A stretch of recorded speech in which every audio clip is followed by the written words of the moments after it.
going on, Cinobites? Let's go over yet another Hellraiser review. Hellraiser 3, Hell on Earth. This one came out in 1992, about 4 years after the last movie, which came out in 88. Did not do so well, a lot of negative reviews, all of them basically agreeing with what I said in my last review, which was that the story suffered quite a bit. It was very incoherent, didn't really know what the fuck it was doing. This one, on the other hand, feels more like a traditional slasher film. It's got a lot more slasher elements to it and a higher body count, and we will get into that later. But what is this one even about? This one is, yet again, Pinhead. He's in this column thing, and he uses this guy to bring prostitutes or whatever, or girls over, and he frees himself, and he is on Earth now. No longer being controlled by his good side. We get the introduction to the good side of Pinhead, so now he's got like this good version of him out there, played by Doug Bradley once again, and then he's just on Earth, and we got this reporter lady who wants to get a good story so she can make money off of it, because she's a reporter, and that's what they do. They gotta find good scoops of information out there, and get a good story out there. That's her job, that's her drive. I don't care. But she has to stop Pinhead now, because she got herself into this situation. So, and then her father, who died in Vietnam, has a tie to Pinhead somehow, because he was in the same group, the same army platoon as Pinhead, something like that. It's weird. It's kind of confusing. But overall, a much better film than part 2. So, let's go over this in this week's Horror Franchise Wednesday.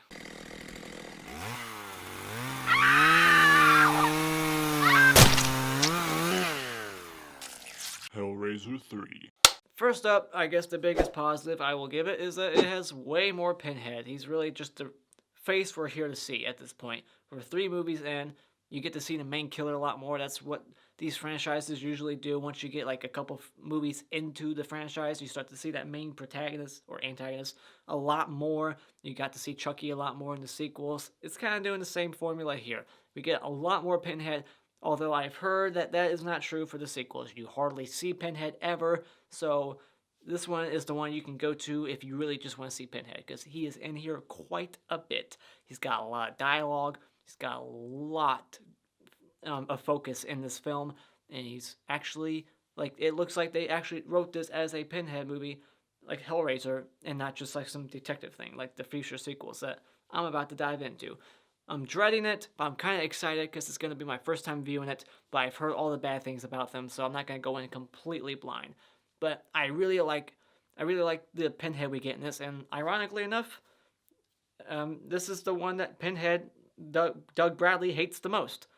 He hated this version of his character because of the makeup. He didn't like the makeup, the way they did it, because they'd used some sort of different technique to make it faster, to apply it on and off again. He had to keep standing in this column statue thing, and he hated the way that was.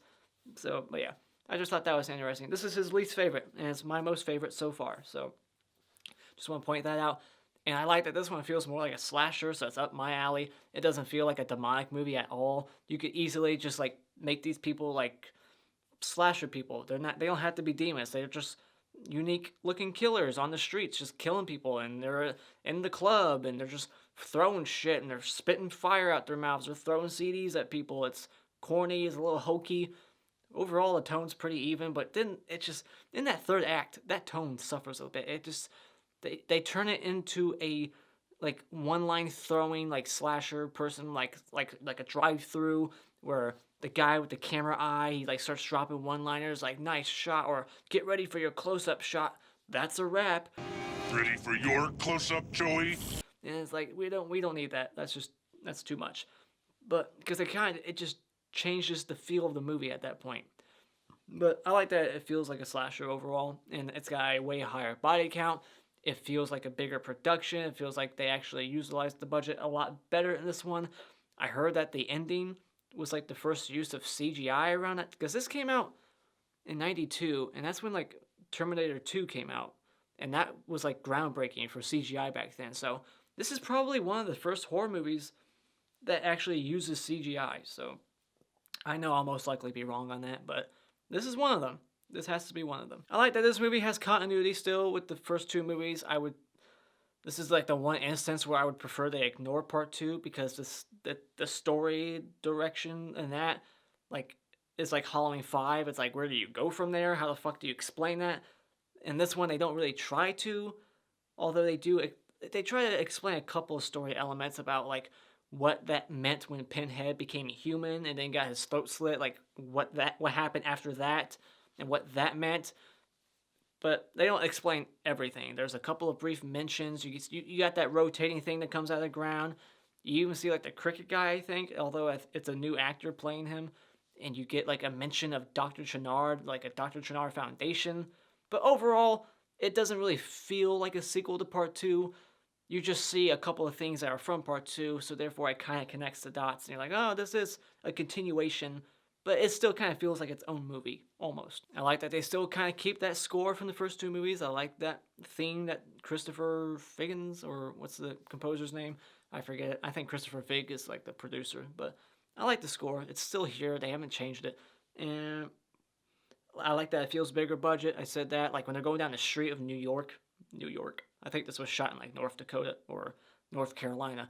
But when they're going down the street of New York and like the fire hydrants are exploding, sewer lids are flying, explosions left and right, it just feels bigger. It feels a lot more grand, like a huge production, although I'm sure it wasn't that much. I like that we get a Ashley Lawrence cameo, although you wouldn't be able to tell because the footage you see of her is like on a staticky like security footage camera, and you're like, is that her? It sounds like her, but I can't see her. So they at least shoehorn her into this, although it's not really all that necessary. But I like that we get to see her some. And I heard she comes back in 1 or 2 more, so I'm excited to see what she does in those. Now, my favorite shot in this movie will be Pinhead at the church when he sticks those needles in his arms and he says, I am the way. And then the candles like turn into flamethrowers. Probably like the most iconic shot from the movie and the whole franchise, to be honest. And the Clapper Award for Best Scene will go to the Club Massacre. This is the most entertaining I was while watching this, and it's definitely the most slasher-like. This is what a lot of these movies should have been. It's just Pinhead fully unleashed. This is Pinhead Unleashed, and we don't get to see that too often. Now let's go into my cons. First up, the easy one to nitpick and criticize is the acting. It's a low budget, I'm assuming. So you got these nobody actors who I don't recognize at all, and the acting's pretty poor. Especially from Terry, the goth chick. I don't like her character at all. Her character wasn't interesting to me. So, in the lore, they kind of changed the lore a bit. They, like, act like Pinhead can no longer grab the box from you. You have to give the box to him. Like, he's some vampire. You gotta, like, invite him to grab the box. Something like that. And, yeah, they kind of, like, changed things a little bit, it seemed like, from the lore, like how to bring Pinhead back. You don't have to like grab the box anymore to bring him back. You can just bleed on the statue and now he's back, and it just felt weird to me. And then he could only like stick the chains out so long to grab people. I thought it was like an infinite thing. He could just make them all appear. So I just thought that was kind of odd. But yeah, the characters, I didn't find any of them interesting. And we get new Cenobites. I think that's the biggest thing that holds this one down, is the Cenobites. They get rid of the familiar ones. We don't got the Chubbo one. I forget his name. The Chatterer's gone.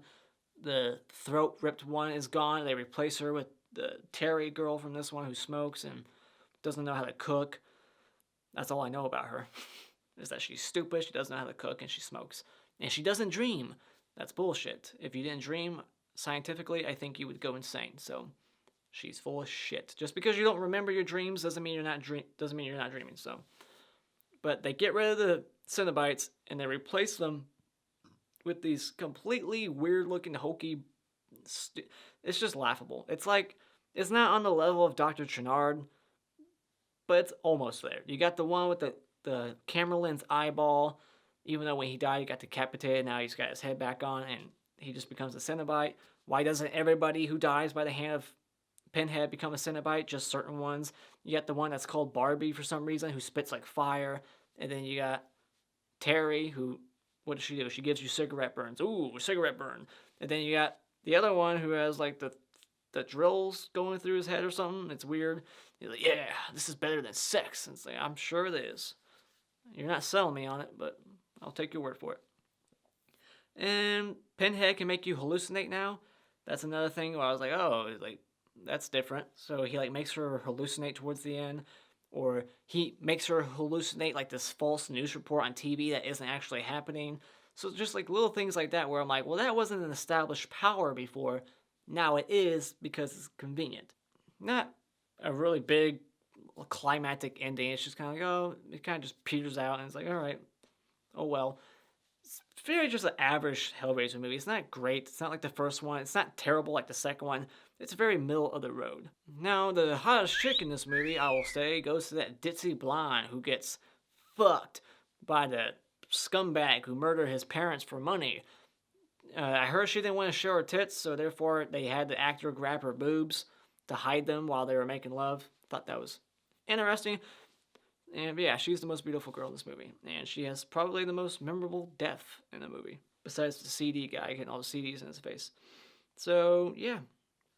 I guess I'll get my rating out of the way, and then we'll go to a very quick, brief spoiler discussion. I'm very tired. I don't have much time to review this. This is going to be a quick review. So, final thoughts. If you don't want me to spoil anything, I'll talk about spoilers after the rating. So, final thoughts is that this is just, like I said, it's very middle of the road. It's got the high body count. It's not really gory, so if you're looking for gore, you're not going to get too much of that. The gore that you see is like off camera, and it's got new Cenobites. The old ones are gone. Pinhead's in here a lot more, so if you just like seeing Pinhead a lot, you're going to get that. You got the score back. Ashley Lawrence has a cameo, but the new characters are not interesting. It's just very meh, but I heard compared to the other ones, this one's probably far superior. So when it comes to Hellraiser 3, if you're a fan of the first one, maybe this is worth checking out at Redbox. Alright, the Mr. Hat Award for Best Kill will go to the CD guy. The guy who just gets like 5 CDs thrown right into his face. I thought it was funny. Definitely very unique. I've never seen that before in a horror movie. Now, the worst kill, Mr. Twig Award, goes to Terry, who just dies off camera and becomes a Cenobite. We never see how she dies, but she's just a Cenobite. Now, let's go into my spoiler discussion. By the way, this was the first movie shot in America in this franchise. Just want to throw that out there. And this is the first movie where Gary J. Tunnicliffe joined the crew. And he goes on to write and direct a lot of the sequels, like the last 4 or so. So this is the first one he worked on. We got Bob King back to do the effects, although he wasn't back. Like, Bob King's done the first 3 so far, but in the second one, he was working under a different, like, name, like under this, like, special effects company, Image or something, Imagine, whatever. But now it's back to just, like, special effects by Bob King. And so I was shocked that he actually was the one doing effects in part 2. I thought it was someone else because they were pretty subpar compared to the first one. We get some gnarly, actually, we get some good special effects in here, like when the column, it comes out of the ground, and then when Pinhead's being resurrected, all the blood's like gets sucked into the thing, and it like starts crumbling apart. The color, like, it changes from like greenish blue to like a red, and the demons on the column start like coming to life. That one like mannequin arms holding a heart, and it just starts beating and like pumping blood. There's some cool, neat little ideas and visuals in here, but the story and acting overall is kind of what makes it like suffer. So it's still not a great movie, but it's not the worst of the bunch from what I can tell, from what I've heard. I haven't gotten there yet, so I haven't seen the other ones yet.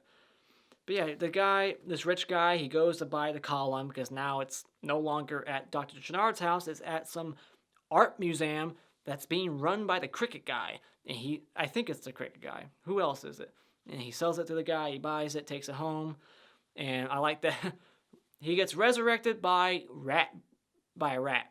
Basically like Avengers Endgame, Pinhead gets resurrected because of a rat biting this dickhead who bleeds because of the rat bite onto the statue.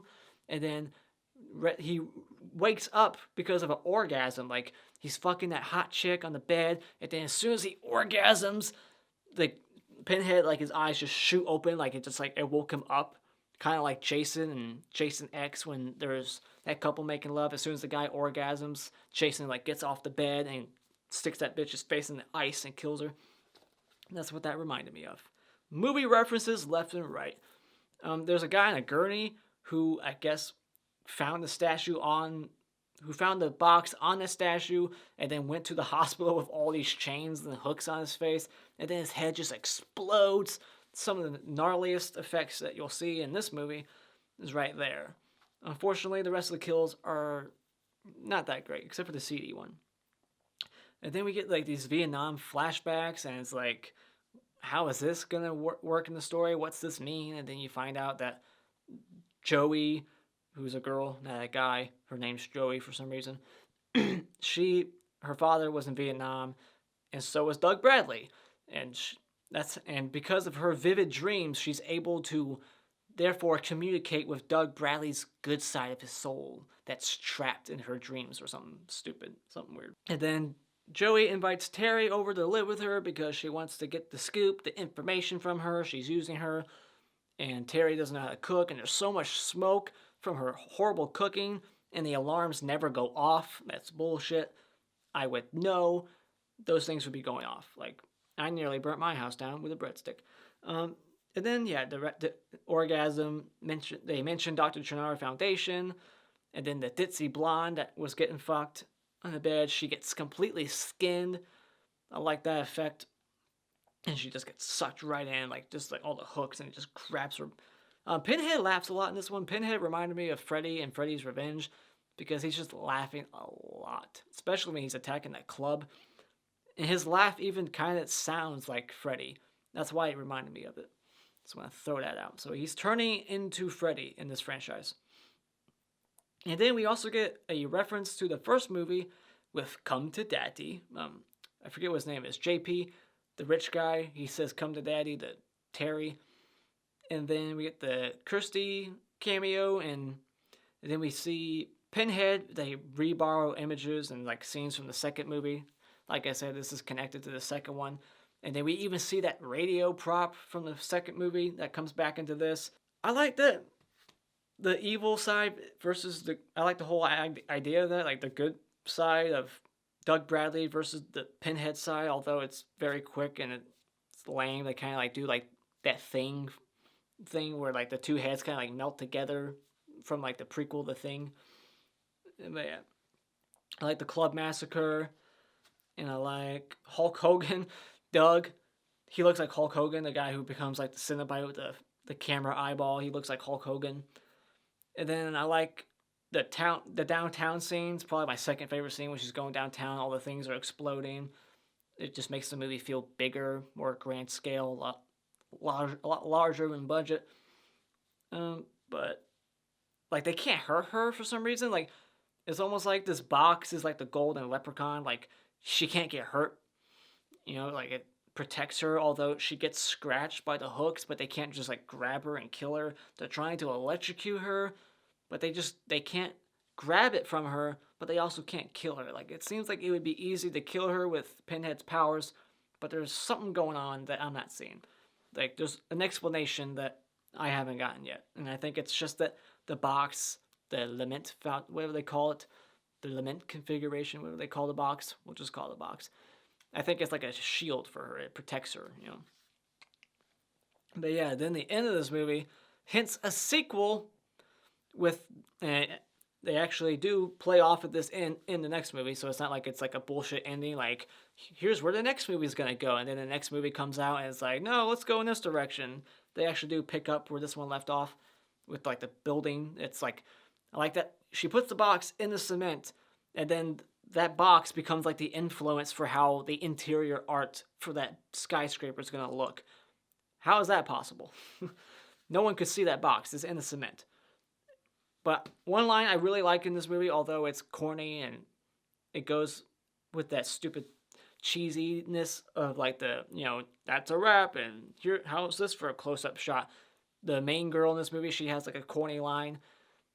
Not really that corny, but it's just like, it doesn't feel like it fits, you know, like, wrong movie. She goes to the church and the priest is like, there's no such thing as demons, and then Pinhead opens the door and she's like, well, what the fuck is that then? Demons? Demons aren't real. They're parables, metaphors.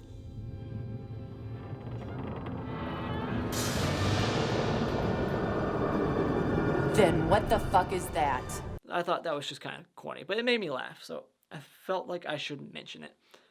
And then, yeah, he gets stabbed with the box and he's dead. And then we get that iconic shot where he, like, stabs his arms with his own, like, needles. I thought that was pretty cool. But other than that, yeah, there's nothing much to talk about in this movie. Nothing really happens. She solves the box, or the box solves itself, and they all just kind of go into the box, and they're all dead, except for Pinhead. But yeah, that's all I gotta say about Hellraiser 3. I'm tired, as if you can't tell. This review is going to be different than my other ones.